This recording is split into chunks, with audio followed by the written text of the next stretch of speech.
आज मी काय करणार आहे?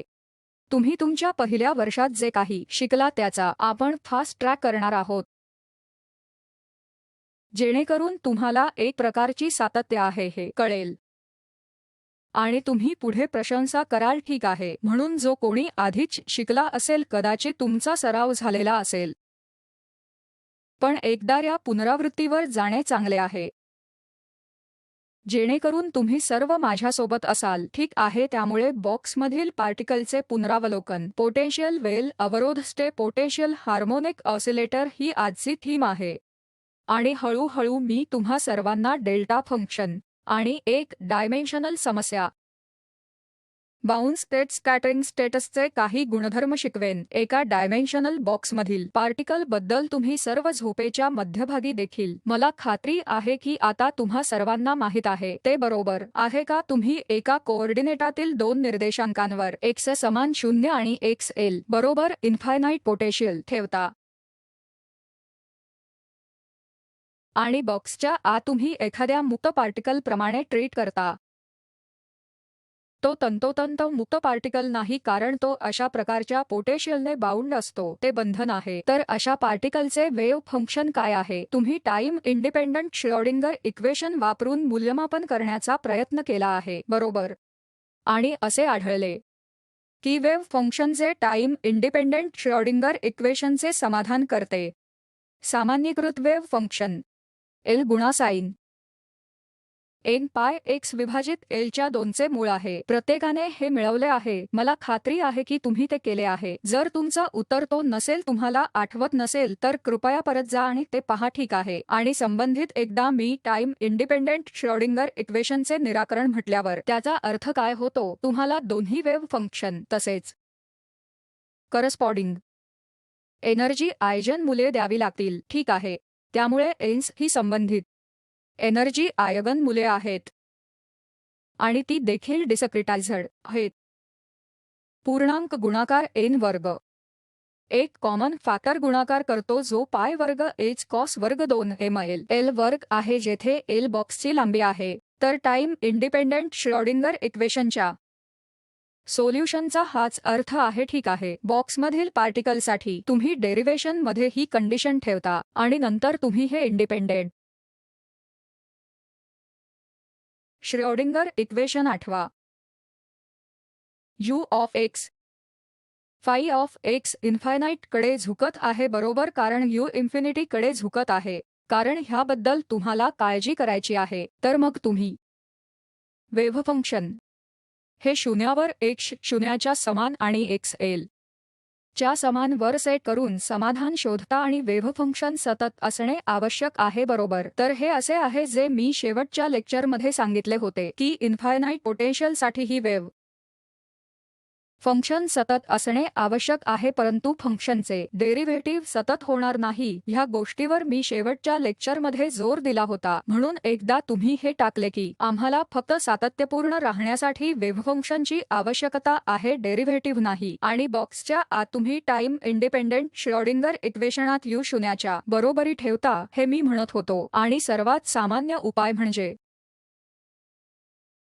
साइन आणि कॉसचे लिनियर कॉम्बिनेशन, आणि जेथे के हे ऊर्जेच्या वर्गमूळाच्या प्रमाणात आहे तेथे लागू करणे आणि x समान शून्यावर तुम्हाला तुमचे वेव्ह फंक्शन नाहीसे करायचे आहे आणि ते तुम्हाला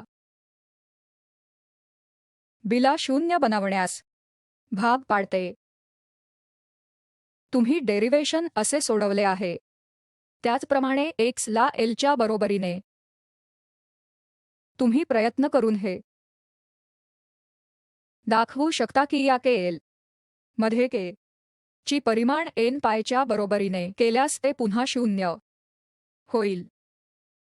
म्हणून एकदा तुम्ही हे वापरल्यानंतर जेव्हा u शून्य असं तेव्हा तुम्हाला ही एक गोष्ट दिसते, पार्टिकल हा मुक्त पार्टिकल सारखा असतो, बरोबर. पार्टिकल हा मुक्त पार्टिकल सारखा असतो, बरोबर. परंतु जर तुम्ही मुक्त पार्टिकल काही प्रकारच्या मर्यादासह ठेवला तर पोटेन्शियल म्हणून मर्यादा घालणे म्हणजे x समान 0 आणि x बरोबर l इन्फायनाईट आहे, जे मुक्त पार्टिकलसाठी सतत राहिले असते पण ते कंटिन्यूअस नाही, ते वेगळे होते. येथे दिलेला के एल एन पाईच्या समान आहे, जेथे के हा एन पाई विभाजक एल आहे. की डिसक्रिटायझेशन होत आहे कारण तुम्ही घातलेल्या मर्यादांमुळे पार्टिकल एक समान 0 आणि एक्स समान एलच्या पुढे जाऊ शकत नाही. ठीक आहे, हे पहिले वैशिष्ट्य आहे जे तुम्हाला एका पार्टिकलसाठी दिसते. हे 0 आणि इन्फिनिटी असण्याच्या पोटेन्शियलसह प्रतिबंधित आहे. हे 0 आणि इन्फिनिटी असण्याच्या पोटेन्शियलसह प्रतिबंधित आहे. जर ते नसेल तर केचे रूप काय असेल ते कंटिन्यूअस मायनस इन्फिनिटी पासून प्लस इन्फिनिटी पर्यंत कोणतेही व्हॅल्यू घेऊ शकते. तुम्ही सहमत आहात? म्हणून हा के डिसक्रिटायझड आहे कारण तो एक्सच्या बरोबरीचा 0 आणि एक्स बरोबर एलच्या पलीकडे जाऊ शकत नाही. हे बंधन घातल्यामुळे त्याला फक्त एक्स समान 0 आणि एक्स समान एलच्या दरम्यान मूव्ह करावे लागेल. ते बरोबर आहे का? म्हणून जर तुम्ही अशा प्रकारच्या बाउंड इन्फायनाईट पोटेन्शियल बाउंड टाकण्यास सुरुवात केली तर वेगळी मूल्ये दिसू लागतात. जर तुम्ही घालण्यास सुरुवात केली तर तुम्हाला दिसू लागते की एनर्जी यापुढे कंटिन्यूअस राहणार नाही, ते वेगळे होते. त्यामुळे तुमच्याकडे ऑर्बिट फ्री एनर्जी असू शकते. जसे मुक्त पार्टिकल मायनस पासून असू शकतात. तुम्हाला 0 ते इन्फिनिटी पर्यंत सर्व पोटेन्शियल एनर्जी पॉझिटिव्ह मूल्ये कंटिन्यूअस माहित आहेत. येथे तुमच्याकडे डिसक्रिटायझड होण्याची एनर्जी असेल आणि फक्त निवडक मूल्ये. त्यामुळे ही क्वांटम वैशिष्ट्ये आहेत जी तुम्ही क्लासिकल फिजिक्स मध्ये पाहिली नसतील. जर मी तुम्हाला पी स्क्वेअर सारखे मुक्त पार्टिकल 2 एम वर दिले आणि असे म्हणले की पी कंटिन्यूअस रीतीने मायनस इन्फिनिटी ते पॉझिटिव्ह इन्फिनिटी पर्यंत घेऊ शकतो. आता तुम्ही ते पाहू शकत नाही. ठीक आहे, त्यामुळे तुम्ही लिहिण्याच्या आणि नंतर तुम्ही एक डायमेन्शनल बॉक्समध्ये पार्टिकलसाठी अनुमत असलेल्या सर्व energy n square E naught असे लिहू शकता. त्यामुळे एन आता क्वांटा एन स्क्वेअर गुणाकार ई नॉट सह डिसक्रिटायझड आहे. त्यामुळे ई एन आता क्वांटा एन स्क्वेअर गुणाकार ई नॉट सह डिसक्रिटायझड आहे. त्यामुळे सर्व एनर्जीना परवानगी नाही. कोणीतरी तुम्हाला विचारेल की 2 ई नॉट स्पेक्ट्रममध्ये आढळू शकते का नाही? 3.2 ई नॉट नो आणि असेच. त्यामुळे तुम्ही म्हणू शकता की निषिद्ध एनर्जी या अशा गोष्टी आहेत ज्या तुम्ही तुमच्या क्लासिकल फिजिक्स यामध्ये पाहू शकत नाही. त्यामुळे तुम्ही म्हणू शकता की निषिद्ध एनर्जी या अशा गोष्टी आहेत ज्या तुम्ही तुमच्या क्लासिकल फिजिक्स यामध्ये पाहू शकत नाही. त्यामुळे बोहरच्या ऑर्बिट अतिशय विशिष्ट होत्या. तुम्ही या दरम्यान कुठेही जाऊ शकत नाही. तुम्हाला एक स्टेशनरी ऑर्बिट दुसऱ्या स्टेशनरी ऑर्बिटमध्ये जावे लागेल आणि असेच. ठीक आहे, हे नॉर्मलायझेशन फिक्सिंग तुमच्या डोमेनच्या इंटिग्रेशन वर अवलंबून आहे. येथे वेव्ह फंक्शन 0 आणि 0 आणि एल मध्ये 0 आहे. त्यामुळे तुम्हाला ही नॉर्मलायझेशन कंडिशन ठेवणे आणि नॉर्मलायझेशन निश्चित करणे आवश्यक आहे. त्यामुळे या गोष्टी तुम्ही तुमच्या पहिल्या वर्षाच्या अभ्यासक्रमात केल्या असल्याची मला खात्री आहे. आणि एकदा तुमच्याकडे ते झाले की तुमच्याकडे 2 अंतिम वेव्ह फंक्शन आहेत जे माझ्या पहिल्या स्लाइडमध्ये होते कारण हे संबंधित एनर्जीमध्ये एन स्क्वेअर ई नॉट म्हणून क्वांटायझड केले जाते आणि लोएस्ट एनर्जी एन समान 1 असते आणि एन 0 असते. तर वेव्ह फंक्शन पीसाई 1 एन समान आहे. सर्वात कमी ऊर्जा पातळी संबंधित एनर्जी ई आहे जी ई नॉट आणि वेव्ह फंक्शन एक्स पैकी साय 1 आहे आणि एन इतर उत्तेजित अवस्थांपेक्षा जास्त आणि पोझिशनचे एव्हरेज व्हॅल्यू काय आहे याला एक्सपेक्टेशन व्हॅल्यू देखील म्हणतात. हे देखील आम्ही गेल्या वेळी औपचारिकपणे साय स्टार ऑपरेटर एक्स साय मूल्यांकन केले आहे यावर चर्चा केली होती. या गोष्टी हे इंटिग्रेशन तुम्ही करू शकता आणि व्हेरीफाय करू शकता की स्थानाचे एव्हरेज व्हॅल्यू एल विभाजित 2 आहे आणि तुम्ही वेव्ह फंक्शन देखील प्लॉट करू शकता. हे एक साइन फंक्शन आहे. तुम्ही एक्स चे एक्सपेक्टेशन व्हॅल्यू काय आहे हे प्लॉट करू शकता. ठीक आहे, आतापर्यंत आम्ही एक डायमेन्शनल बॉक्स केले. जर आम्ही ते 2 डायमेन्शनल बॉक्समध्ये बनवले तर तुमच्याकडे x आणि y अक्ष असलेले बदल काय आहे ठीक आहे आणि पार्टिकल आपण एक स्क्वेअर बॉक्स घेत आहोत. तुम्हाला हवे असल्यास आम्ही एक आयताकृती बॉक्स देखील घेऊ शकतो पण फक्त सोप होण्याकरिता चला स्क्वेअर बॉक्स घेऊ. त्यामुळे आकृती स्पष्ट करते की पोटेन्शियल कोठे इन्फिनिटी आहे आणि स्क्वेअर बॉक्सच्या आत ते 0 आहे. तर आपल्याला काय करावे लागेल, तुम्हाला प्रथम श्रोडिंगर इक्वेशन 2 डायमेन्शन मध्ये लिहावे लागेल. नंतर पोटेन्शियल एनर्जीसाठी potential wave functions separable wave functions असे वेव्ह फंक्शन वेगळे करा. जर तुमची पोटेन्शियल एनर्जी x अधिक पोटेन्शियल एनर्जी y ची बेरीज म्हणून लिहिली जाऊ शकत नाही आणि सेपरेबल वेव्ह फंक्शन लागू होत नाही तर मला खात्री आहे की तुम्हाला हे माहित आहे बरोबर. त्यामुळे सेपरेबल वेव्ह फंक्शन्स किमान डायमेन्शनल बॉक्समधील हा पार्टिकल या वर्गात येतो जेथे u ऑफ x y 0 आहे. सर्व x आणि y साठी जे l पेक्षा कमी आहे. 0 आणि l दरम्यान x आणि y ही मूल्ये घेत असल्यास जर x y चा u 0 आहे तर तुम्ही ही स्थिती समाधानी मानू शकता.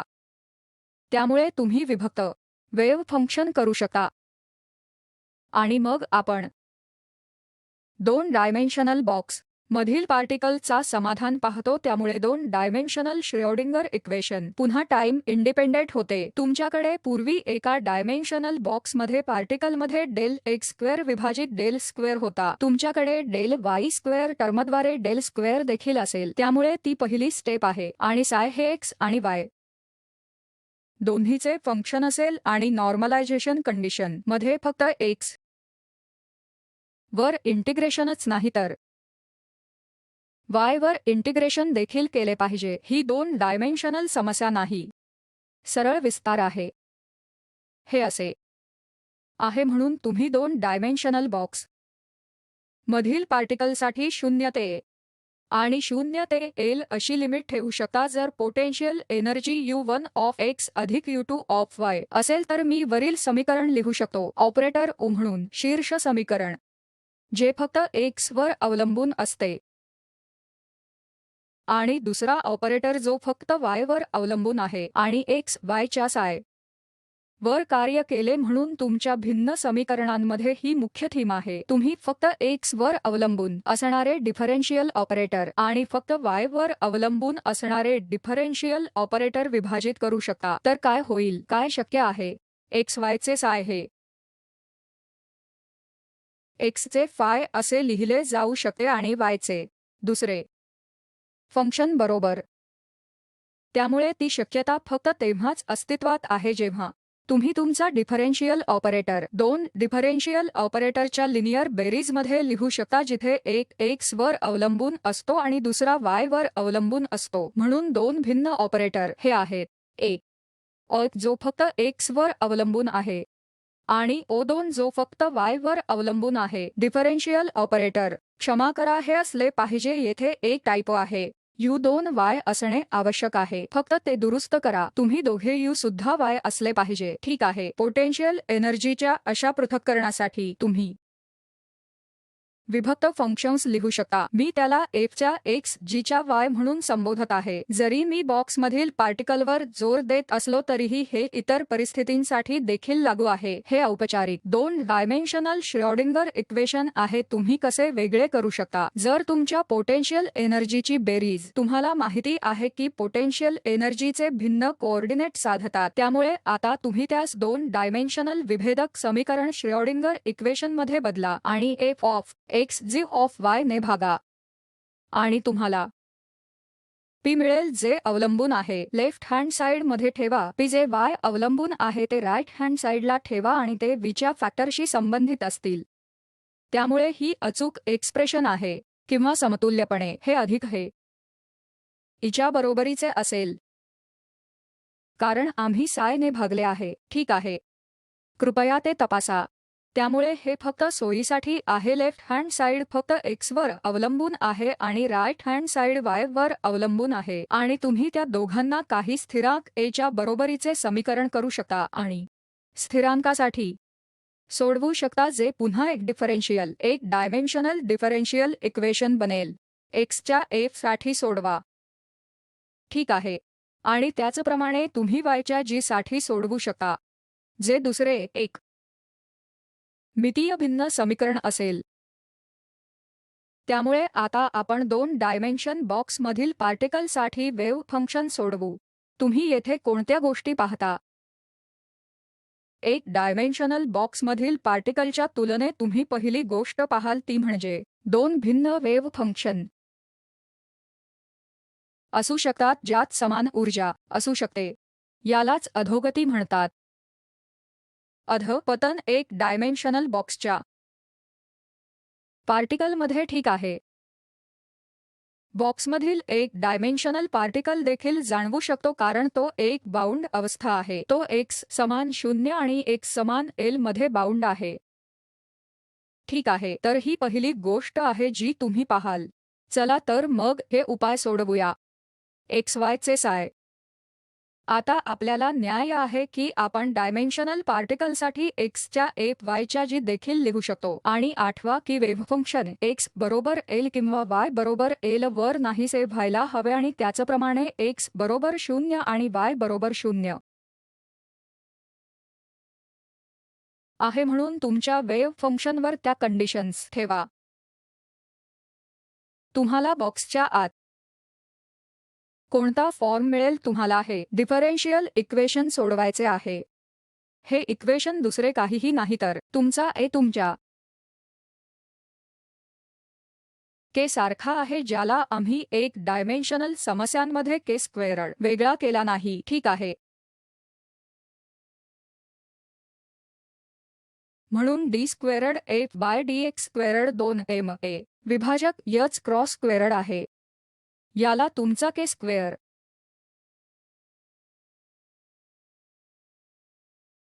म्हणा. फक्त सोप्या पद्धतीने आम्ही त्याला एक्स स्क्वेअर म्हणू इच्छित असल्यास ठीक आहे. आणि त्याचप्रमाणे तुमच्याकडे दुसरे समीकरण आहे. ते ए च्या बरोबरीचे नाही पण ते -a आहे. ते ठीक आहे. तुम्ही सर्वजण माझ्यासोबत आहात. ठीक आहे. फक्त सारांश देण्यासाठी तर हे समीकरणांचे संच आहेत. फॉर्मल ऑपरेटर समीकरण लिहिलेले आहे. एक्सप्लिसिट फॉर्म दुसऱ्या ओळीत दिलेला आहे. आणि नंतर तुमच्याकडे y अवलंबनासाठी फॉर्मल ऑपरेटेड समीकरण आहे आणि दुसऱ्या ओळीत एक्सप्लिसिट डिफरन्शियल ऑपरेटर दिलेला आहे. उपाय काय आहे? अगदी सोपा. तुम्हा सर्वांना उपाय माहित आहे. पहिला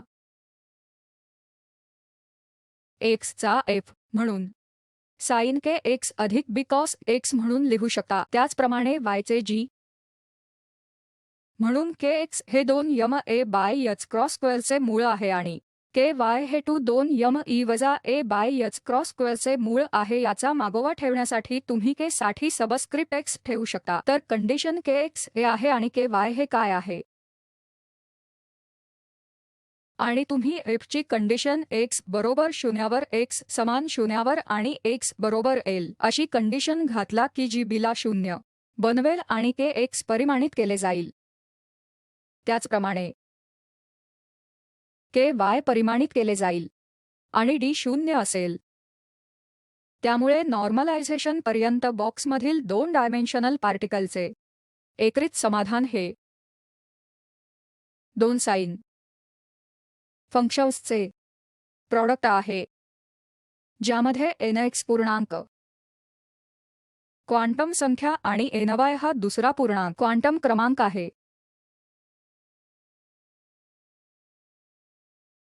आणि तुम्ही dx तसेच dy वर इंटिग्रेट केलेले नॉर्मलायझेशन कसे सोडवाल? कारण ही 2 डायमेन्शनल समस्या आहे आणि तुम्ही नॉर्मलायझेशनचे निराकरण करू शकता. हे बरोबर आहे का? अविभाज्य हे √2 बाय l आहे किंवा ते फक्त 2 बाय l असणार आहे. ते प्रत्येक इंटिग्रेशनसाठी 2 बाय l असणे आवश्यक आहे. l द्वारे 2 रूट असेल. त्यामुळे तुम्ही हे देखील दुरुस्त केले पाहिजे आणि विशिष्ट वेव्ह फंक्शनसाठी संबंधित एनर्जी वेव्ह फंक्शन येथे मी एक nx स्वल्पविराम ny सबस्क्रिप्ट ठेवले पाहिजे. त्या वेव्ह फंक्शनसाठी संबंधित एनर्जी nx स्क्वेअर अधिक ny स्क्वेअर. nx स्क्वेअर असेल x स्क्वेअर ny स्क्वेअर असेल स्क्वेअर वजा स्क्वेअर असेल त्यामुळे स्क्वेअर रद्द होईल त्यामुळे तुम्हाला हे स्पष्टपणे मिळेल की एनर्जी nx स्क्वेअर अधिक ny स्क्वेअर असणे आवश्यक आहे. पुन्हा आपण एक मूलभूत एनर्जी युनिट परिभाषित करू शकता आणि 2 डायमेन्शनल बॉक्समध्ये पार्टिकल एनर्जी पुन्हा लिहू शकता कारण दोन क्वांटम संख्यांच्या वर्गांची बेरीज nx वर्ग अधिक ny वर्गाचा गुणाकार न केल्यामुळे हा तुमच्यासाठी दिलेला अभ्यास आहे. जर मी तुम्हाला सांगतो की 2 डायमेन्शनल बॉक्समधील पार्टिकलची एनर्जी 13 E0 आहे आणि वेव्ह फंक्शन अनन्य 2 3 आणि 3 2 काय शक्यता आहे त्यामुळे वेव्ह फंक्शनमध्ये nx 3 आणि ny 2 आहेत. nx 2 आणि ny 3 असे दुसरे वेव्ह फंक्शन देखील असू शकते. दोन्ही समान एनर्जी आयजन व्हॅल्यू सामायिक करतील म्हणूनच ही 2 वेव्ह फंक्शन्स त्या ऊर्जेच्या स्तरावर डिजनरेट होतात ज्याला तुम्ही दुप्पट डिजनरेट म्हणू शकता. दोघांची सममिती होय. म्हणून मी तुम्हाला आणखी एक गोष्ट देईन जिथे तुम्हाला अपघाती सममिती दिसेल. आणखी एक. ठीक आहे. त्यामुळे हे चौरसाच्या सममितीमुळे घडते पण ते अपघाती सममिती देखील असू शकते. ठीक आहे. म्हणून मी तुम्हाला ते उदाहरण देण्याचा प्रयत्न करू. 50 E0 काय शक्यता आहेत? तेथे सिमेट्री नाही त्यामुळे ते अपघाती अधोगती देखील असू शकते. कारण संख्या nx स्क्वेअर आणि ny स्क्वेअर असे काही विशिष्ट व्हॅल्यू म्हणून जोडल्यास अनेक शक्यता असू शकतात. 13 E0 च्या बाबतीत स्क्वेअरची सिमेट्री तुम्हाला सांगू शकत नाही. तुम्ही nx आणि ny ची अदलाबदल करू शकता जे तुम्ही म्हणत होता, परंतु जेव्हा तुम्ही ते 50 E0 साठी करता तेव्हा फक्त ती सिमेट्रीच नाही तर तुमच्याकडे अपघाती गोष्टी देखील असतात ज्या तुमच्याकडे nx 7 म्हणून ny 1 असेल जे तुम्हाला 50 E0 ny 7 म्हणून nx 1 देते. तुमच्याकडे nx बरोबर 5 आणि ny बरोबर 5 आहे म्हणून ते तिप्पट डिजनरेसी आहे. अशा शक्यता देखील अस्तित्वात आहेत म्हणून प्रत्येक बाबतीत तुम्हाला डिजनरेसी शोधावी लागेल. ते नेहमीच दुप्पट डिजनरेट होत नाही, ते त्याहून अधिक असू शकते. मी एवढेच सांगण्याचा प्रयत्न करत आहे. मी तुम्हाला 2 डायमेन्शनल बॉक्ससाठी हे करण्याची शिकवलेली आहे. 3 डायमेन्शनल बॉक्ससाठी हे करणे कठीण नाही. प्रथम तेथे ठेवा y उजव्या बाजूला एक अवलंबन आहे, x हे डाव्या बाजूचे अवलंबन आहे, त्याला कॉन्स्टंट ठेवा. आणि नंतर y म्हणजे तुम्ही ते y आणि z म्हणून वेगळे करा. पद्धतशीरपणे जा म्हणजे x चा f g चा y z चा x असेल आणि तुम्ही ते 3 साइन फंक्शन्सचे प्रॉडक्ट म्हणून लिहू शकता. खूप सरळ अभ्यास आहे. पहिला, तुम्हाला 2 डायमेन्शनल समजल्यास तुम्हाला 2 मिळू शकतात. अधःपतनाचे काय होते? Cubical symmetry nx ny nz च्या परम्युटेशनला अनुमती देईल. एनर्जी ही एनर्जी असेल E0 nx ny nz आहे x स्क्वेअर्ड अधिक ny स्क्वेअर्ड अधिक nz स्क्वेअर्ड 3D बॉक्स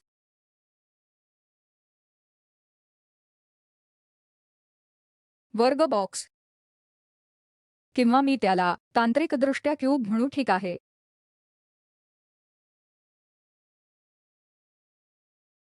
ते ठीक आहे ना? तर nx ny nz चा ह्या 3D स्क्वेअर्ड बॉक्ससाठी nx स्क्वेअर्ड अधिक ny स्क्वेअर्ड अधिक nz स्क्वेअर्ड आहे. येथे पुन्हा अधोगतींची कसरत करू शकता आणि तुम्ही xyz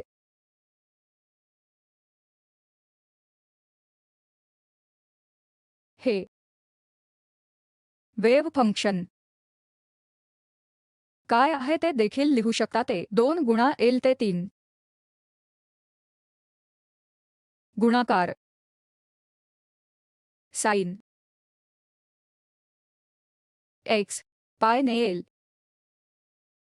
गुणाकार साइन ny पाय ने L x असे लिहू शकता. बरोबर. नंतर साइन nz पाय z विभाजक L. ते ठीक आहे ना? जर तुम्ही त्याला एक L2 लांबी रुंदीची उंची